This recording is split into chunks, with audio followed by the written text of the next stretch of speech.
a gente quis fazer isso, quis fazer um disco, um trabalho totalmente ao vivo, né?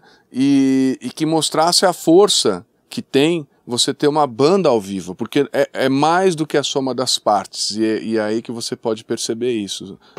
A vibe de gravar ao vivo é outra, né? É muito mais gostoso você sentir tudo ali suando perto de você, os músicos se olhando, tem uma energia que é completamente diferente de fazer gravação ali no foninho, trancado numa sala de estúdio. Acho que a ideia, esse conceito todo aqui é genial, a sala é bonita, fica tudo bonito, todo mundo junto, né? A ilha lá do áudio que não estava funcionando uma hora, aí problema de ensaio, problema de música, problema de não sei o quê. Então a gente natural de gravar totalmente ao vivo. A gente, pô, o que as pessoas vão ver nesse DVD foi uma gravação ali. A gente mesmo tava vendo a parada sendo feita pela primeira vez. Acho que de certa forma assim, os músicos estavam tocando ao vivo e a gente tava criando a fotografia ao vivo. Então ficou tudo bem. Como os músicos estavam ensaiados e sabiam onde eles queriam chegar, a gente também. A gente estava ensaiado, sabia onde a gente queria chegar, mas era o show. A gente só ia saber na hora mesmo como é que a orquestra toda ia funcionar ali, né? Não, que a gente tinha mais ou menos um mapa do como seria, né? Que era uma câmera mais no Nazi, uma grua e uma câmera nos músicos, e depois no take 2 mudava um pouco as posições. Só que não tinha uma posição detalhada para cada música, assim, mapeada exatamente. Então, cada fotógrafo que estava na câmera, ele deslocava um pouco a câmera para o lado ou ia para um outro lugar, e isso era muito legal porque a gente ia tendo as ideias na hora. Por exemplo, eu tinha uma ideia, o Guinter tinha uma ideia, o Vânia tinha uma ideia, e isso era respeitado. Eu não tinha ideia nenhuma. Porque você começa a usar cada vez menos truques e artifícios quando tudo já está lá, você não fica maquiando, você não fica colocando botox sonoro nas coisas. As coisas já estão lá e você fica, na verdade, querendo trazer mais o som que você ouvia lá na sala. Eu posso dizer que o som que estava lá na sala quando a gente estava fazendo era maravilhoso.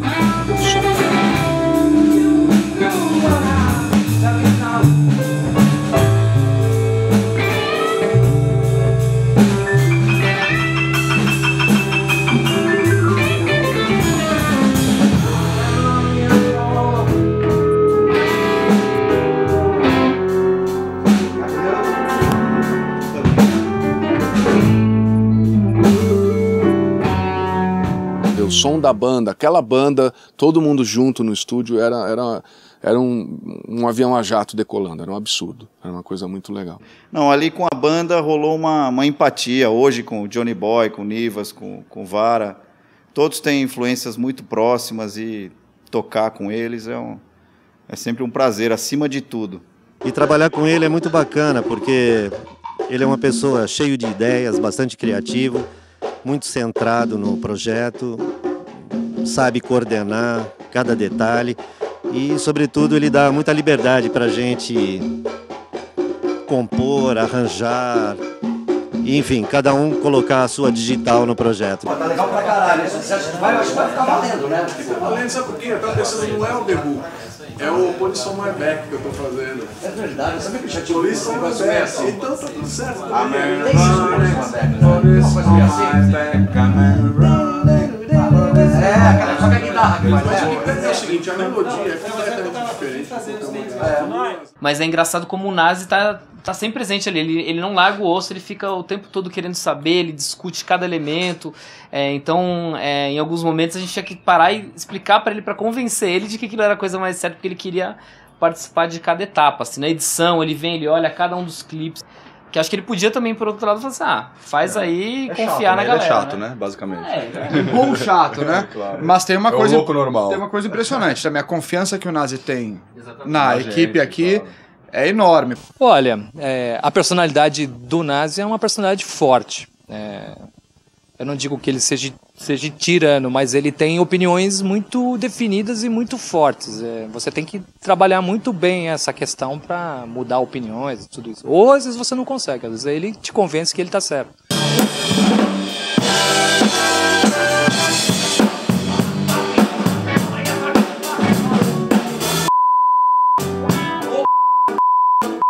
Que tá errado. Desculpa, é que tá errado. Pô, mas eu não passei a letra certa, bicho?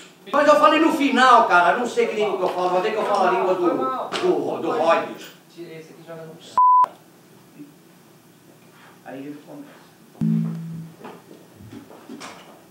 Tá filmando? Gravando. Vamos lá. Diante das coisas que ele acredita, essa fama do Nazi de brigador, de pegar e dar porrada, é que o Nazi é um cara que realmente, nas coisas que ele está envolvido, ele leva muito a sério, conduz como ninguém, com um pulso muito firme.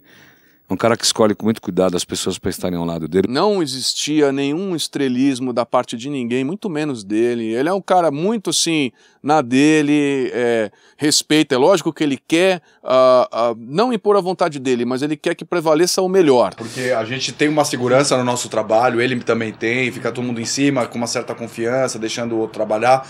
Mas sempre existe uma insegurança e a gente só conseguiu acabar com essa insegurança quando nesse primeiro dia, realmente, que ele... Ele viu os primeiros 6 ou 7 clipes, ele assistiu.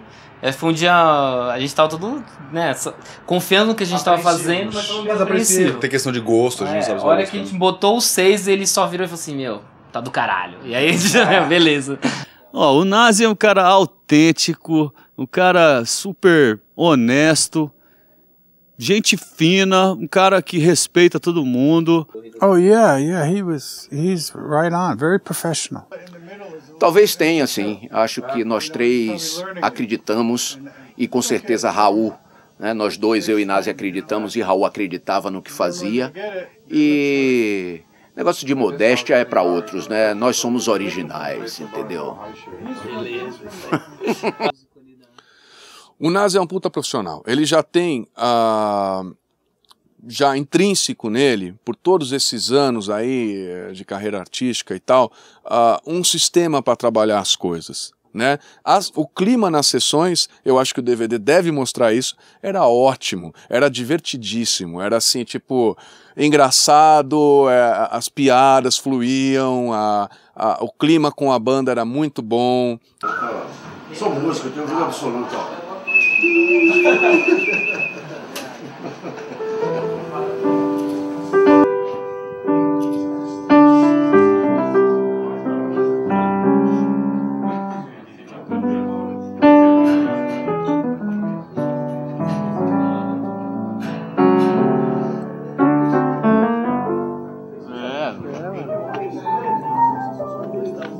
Meu filho começou a andar. Tá zoando, cara. Saiu hoje, saiu agora a notícia? Caramba. Ontem ele tava já. Aí hoje ele parece que deu uns 7, 8 passos e 100. Parabéns, muito bom. Saudade pra caramba. Quarta-feira eu tô lá. E como eu lembro da época do Raul, até essa gravação aqui eu comentei com o Nazi logo no domingo. Eu voltei no tempo há 20 anos atrás, quando a gente gravando com o Raul Seixas, A Panela do Diabo. E era esse ambiente, esse tipo de produção, esse tipo de expectativa. O Nazi, pelo fato de ele não tocar nenhum instrumento, não ter uma formação musical formal, ele tem uma intuição muito grande musical. Estou aprendendo bastante com ele. Ele pode estar tocando, acompanhado por um músico apenas ou por uma banda, uma big band de 10, 15 pessoas, que ele consegue detectar no meio de todo mundo lá, uma nota fora ou alguma coisa que ele notou. Cantar também é um instrumento, né? O Nazi ele não toca por ironia, porque o Nazi, quando ele se põe a fazer arranjo, ele tem uma intuição muito forte musical, uma visão muito ampla sobre arranjo, sobre todos os instrumentos, metais, percussão. Ele é um super arranjador, tudo que a gente compõe junto para compor. Ele é um cara que, apesar de não tocar instrumento nenhum, ele bola as frases, pinta uma frase na cabeça dele, ele sabe dentro da harmonia onde é que está a divisão da frase. Isso até para música é difícil. Uma coisa que é legal ressaltar são a escolha dos instrumentos, todos originais de época, que o Nazi também abraçou a ideia. Então isso é uma coisa de uma linguagem que é figura, porque é muito interessante você perceber o seguinte, que mesmo usando instrumentos antigos, você consegue soar contemporâneo. O uso de instrumentos vintage nesse momento, eu acho que ele só traz mais caráter para as coisas. A gente não tá, porque assim, os instrumentos modernos, grande parte deles, eles simplesmente estão tentando reproduzir de uma maneira mais barata e mais mass-produced, sabe? Uma coisa que já existia antes. Ah, esse aqui faz som de piano. Não, vamos ter um piano de verdade, entendeu? Vamos ter as coisas de verdade. Esse é um DVD de verdade, é um cantor de verdade. Vamos fazer a coisa a sério, né? Então acho que vem disso. E também acho que o visual desses instrumentos todos, né? além do visual dos músicos, que são as puta figura. Então eu acho que a soma de tudo isso traz muito mais caráter, assim, pro DVD. E eu falei pro Nazi, isso eu não sei fazer, eu sei fazer iluminação para cinema. E aí eu adorei porque o Nazi pegou essa frase que eu falei e foi essa frase que determinou o jogo. Ele falou, não, mas eu não quero luz de show.